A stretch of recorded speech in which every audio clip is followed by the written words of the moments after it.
Here, we come to the theory and the model used in the present study. In what follows, they specify a theoretical model of a numerical estimation task, where an observer is instructed to estimate the numerosity of stimuli. Then, they validate this model by comparing these predictions to empirical data. Third, they use the model to categorize the calibration process in more detail and separate effects originating from numerosity encoding, which means sensitivity, or response selection, which means response bias. The model is inspired by the Thurstonian framework and by the signal detection theory. The Thurstonian framework, originally developed to describe the possession of continuous variables such as weight, brightness, or loudness, has been applied to numerosities by researchers who proved its efficiency in predicting performance in a numerosity identification task, which participants had to identify the numerosity of dot arrays among two possibilities. Since then, this model has been applied successfully to several tasks, all requiring binary judgments, like comparison of numerosity, matrix sample, addition and subtraction of numerosities. Here, they extend this model to the numerical estimation task, which requires participants to give a numerical response. The model is based on 5 hypotheses. First, each perceived numerosity is encoded on an internal continuum, which we call the mental number line or the number line. Second, following Vetra's law, they assume that the number line is compressive and logarithmically scaled. Third, the distribution of activation around log of n is assumed to be Gaussian, as proposed by Thurston, with a constant with Weber function. This parameter, called the internal Weber function, measures the overall levels of noise inherent to the representations of numerosities. Fourth, a list of criteria are set on the number line, defining a response grid. The number line is divided in several segments, each of them associated with a different verbal label. 5. The grid can be stretched or compressed, and as corresponds to calibration. To the 3 classical hypotheses, they have added 2 new ones describing how the analogous representation on the number line is then transformed into a verbal numerical response. They first postulate that a list of criteria are set on the number line, defining a response grid. The number line is divided in several segments, each of them associated with a different verbal label.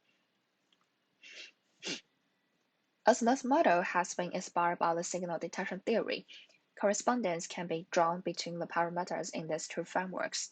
First, in this study, internal Weber function measures the precision of the internal representation and is analogous to the sensitivity in signal detection theory. Although analogous, these parameters capture the sensitivity in 2 different ways. In the signal detection theory, the dispersion of internal representation on the internal continuum is supposed to be constant, but the distance between the 2 distributions varies and determines the levels of sensitivity. In this case, the distance between the distributions are fast since distributions are centered on the log of n's, but the amount of dispersion varies. Second, response bias are captured in this model by the position of response criteria which define the response grid.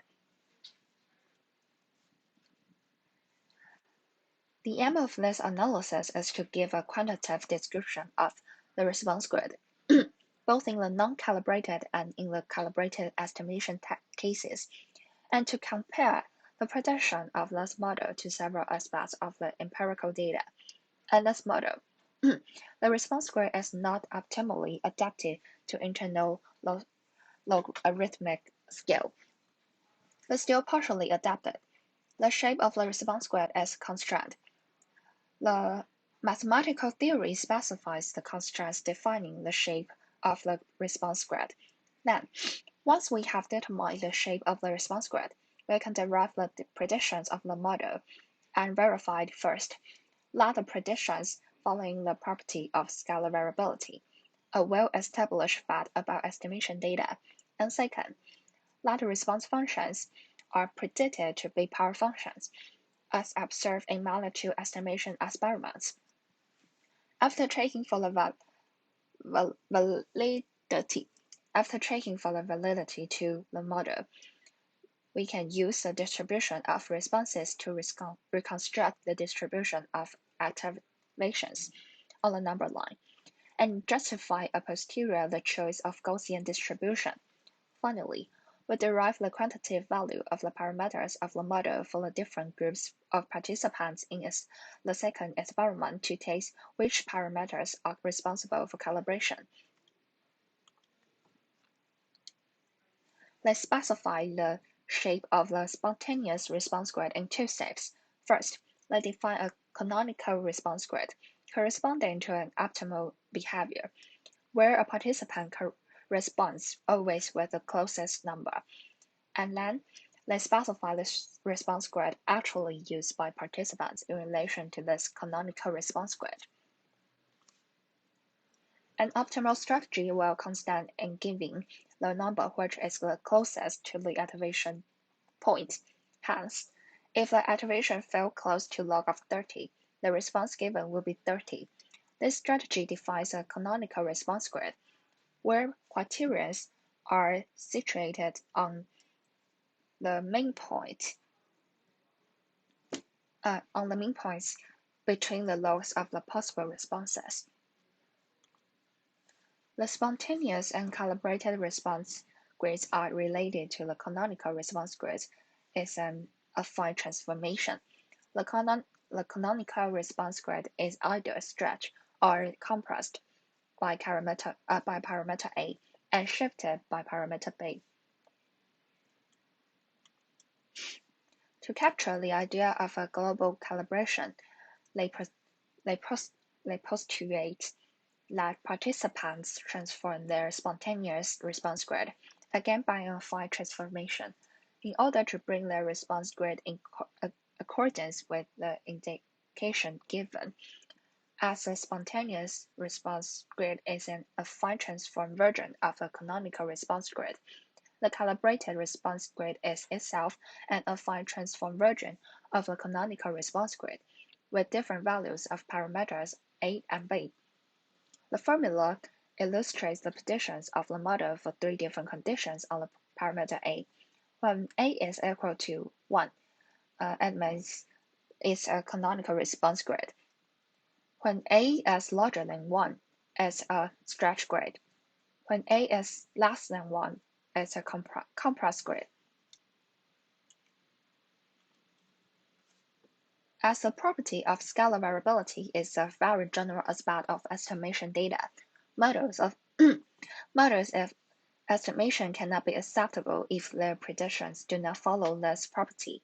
Thus, as a first step to the experimental validation to this model, they demonstrate that it predicts scalar variability in the responses. This prediction is tightly related to the assumptions concerning the shape of the response grid. The scalar variability holds in the predictions not only because the shape of the criteria stays always logarithmic. As a second requirement for a model of estimation, the model should predict that the main response function is a power function.